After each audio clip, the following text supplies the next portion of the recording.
গুৱাহাটীৰ ফাঁচী বজাৰত এগৰাকী মহিলাৰ বেগত উদ্ধাৰ হ'ল পিষ্টলৰ গুলী আৰু মেগজিন। বেগত গুলী আৰু মেগজিন লৈ ফাঁচী বজাৰত ঘূৰি ফুৰিছিল মহিলাগৰাকী। দিছপুৰ আৰক্ষীয়ে জব্দ কৰে গুলী আৰু মেগজিন। স্বামী জিতু কুমাৰে ষড়যন্ত্ৰ কৰি গুলীসহ মেগজিন স্কুটিত ভৰাই ৰখাৰ অভিযোগ। আৰক্ষীয়ে 577/26 নম্বৰত এটা গোচৰ ৰুজু কৰি থানালৈ তলব কৰে মহিলাগৰাকীক। এই ঘটনাক লৈ সংবাদ মাধ্যমৰ আগত মুখ খুলিছে মহিলাগৰাকীয়ে। বেগত থকা গুলী আৰু মেগজিন সন্দৰ্ভত তেওঁ অৱগত নহয় বুলি উল্লেখ কৰি কয় যে এয়া এক পৰিকল্পিত ষড়যন্ত্ৰ। তেওঁৰ স্বামী জিতু কুমাৰে ষড়যন্ত্ৰ কৰি গুলীসহ মেগজিন স্কুটিত ভৰাই ৰখাৰ অভিযোগ মহিলাগৰাকীৰ। দীৰ্ঘদিন ধৰি জিতু কুমাৰে শাৰীৰিক মানসিক নিৰ্যাতন চলাই অহাৰ অভিযোগ মহিলাগৰাকীৰ। ইমানে নহয়, জিতু কুমাৰে মিছা কথা কৈ 2016 চনত তেওঁক বিয়া কৰাইছিল বুলিও অভিযোগ কৰে মহিলাগৰাকীয়ে। তেওঁ কয়, পূৰ্বেও দুবাৰকৈ বিয়া কৰাইছিল জিতু কুমাৰে। দুটাকৈ সন্তানৰ পিতৃ হৈছে জিতু কুমাৰ। মহিলাগৰাকীৰ অভিযোগ, মিছা কথা কৈ বিবাহ বিচ্ছেদ নোহোৱাকৈ জিতু কুমাৰে পুনৰ তেওঁক বিয়া পাতিছিল। এই কথা পোহৰলৈ অহাৰ পিছতে দুয়োৰে মাজত আৰম্ভ হৈছিল সংঘাত। তাৰ পিছৰে পৰা জিতু কুমাৰে তেওঁৰ লগত পৰিয়ালক অকথ্য নিৰ্যাতন চলোৱাৰ অভিযোগ উত্থাপন কৰে মহিলাগৰাকীয়ে।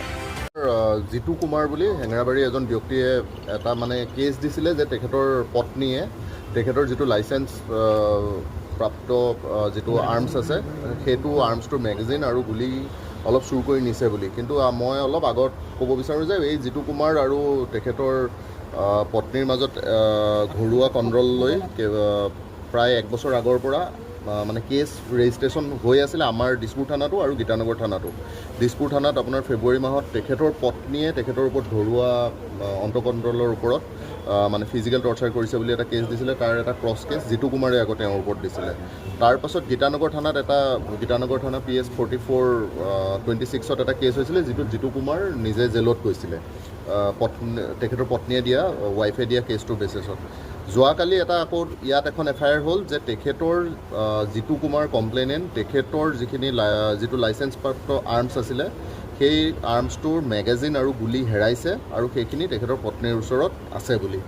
সেই ইনফৰ্মেশ্যনটো আবেলি পোৱাৰ পাছত আপোনাৰ পাণবজাৰ থানাৰ আণ্ডাৰত ফেঞ্চি বজাৰত আমাৰ দিছপুৰ টীম আৰু এটা আপোনাৰ পাণবজাৰৰ এটা যুটীয়া দলে আপোনাৰ জিতু কুমাৰৰ ৱাইফৰ যিখন স্কুটি ব্যৱহাৰ কৰি আছিলে সেইখন চাৰ্চ কৰোঁতে এটা মেগজিন আৰু 3টা বুলেট পোৱা গৈছে। এতিয়া আমি ইনভেষ্টিগেশ্যনৰ খুব প্ৰিলিমিনাৰী ষ্টেজত আছোঁ আৰু লগে লগে অনাৰেবল কোৰ্টতো জনোৱা হয়, কাৰণ সন্ধিয়া ভাগত এগৰাকী মহিলাক আমি এপ্ৰিহেণ্ড কৰিলে কিছুমান আমাৰ ৰুলছ এণ্ড ৰেগুলেশ্যনছ থাকে। তেতিয়া as per order of honourable court লেডিগৰাকীক নটিছত আমি যাবলৈ দিছোঁ আৰু আমি এতিয়া ইনভেষ্টিগেশ্যনত চাব লাগিব যে সেই গুলীখিনিয়েই জিতু কুমাৰৰ গুলী হয় নে নহয়। সেইটো আমাৰ যেতিয়া বেলিষ্টিক এক্সপাৰ্ট FSLৰ পৰা আহিব, তাৰপাছতহে আমি in future course of action ইনভেষ্টিগেশ্যনৰ পাৰ্টত ল'ব পাৰিম। সেইটো কালি আহিছিলে, এনে প্ৰিলিমিনাৰী এনকুৱাৰীত আছিলে কেছটো, কিন্তু কালি ৰাতিপুৱা ৰেজিষ্টাৰ কৰাৰ পাছত খবৰটো আহিলে যে সেই মহিলাগৰাকী তাত আছে বুলি। গতিকে আমাৰ যিগৰাকী ইনভেষ্টিগেটিং অফিচাৰ তেওঁ পাণবজাৰ থানাৰ চাৰ্চ কৰি চাইছিলে আৰু এই তেওঁলোকৰ নিজৰ পৰিয়ালৰ মাজত এইটো দিছপুৰ থানাত 3rd কেছ হৈছে। মহিলাগৰাকীক মতা কথা আছিল সেইটো নটিচ দিয়া হৈছে। নটিচ দি পেলাই যিটো ধৰক আপোনাৰ প্ৰচিডিউৰেল থাকে আমাৰ BNSS মতে সেইটো কৰা হৈছে। তেওঁলোকৰ মাজত বিবাদ আছে বুলি ক'লে, পত্নী পত্নী একেলগে থাকে নেকি? সেইটো আপোনাৰ পাৰ্ট অফ ইনভেষ্টিগেশ্যন হয়। মই সিমান ভিতৰত ক'বলৈ নাই বিচৰা, কিন্তু আপোনাৰ মেট্ৰিমনিয়েল ডিছপিউটছ লৈ তেওঁলোকৰ মাজত কেছটো প্ৰায় আমাৰ ইয়াত ফেব্ৰুৱাৰীৰ পৰা চলি আছে দিছপুৰ থানাত। আৰু সেই দুটা কেছ চাৰ্জশ্বিট দিয়া হৈছে। দিছপুৰ থানা case number 68 and then Dispur থানা কেছ নম্বৰ 86 2026। মহিলাগৰাকীয়ে কৈছে যে তেওঁৰ বিৰুদ্ধে ষড়যন্ত্ৰ হোৱা বুলি। জিতু কুমাৰে সেইটো পাৰ্ট অফ ইনভেষ্টিগেশ্যন হ'ব। আমি এতিয়া চাব লাগিব সেইখিনি বুলেটেই জিতু কুমাৰৰ বুলেট হয় নে নহয়। যদি বেলেগত হয় ইনভেষ্টিগেশ্যনৰ যিটো ডাইৰেকশ্যন সেইটো চেঞ্জ হ'ব। কিন্তু এতিয়া আমাৰ যিটো ইনফৰ্মেশ্যন পোৱা গৈছিলে সেইটো মতে কামটো কৰা হৈছিলে।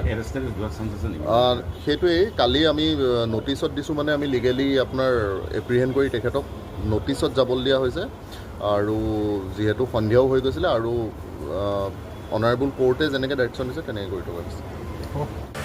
News desk report N24 Assam।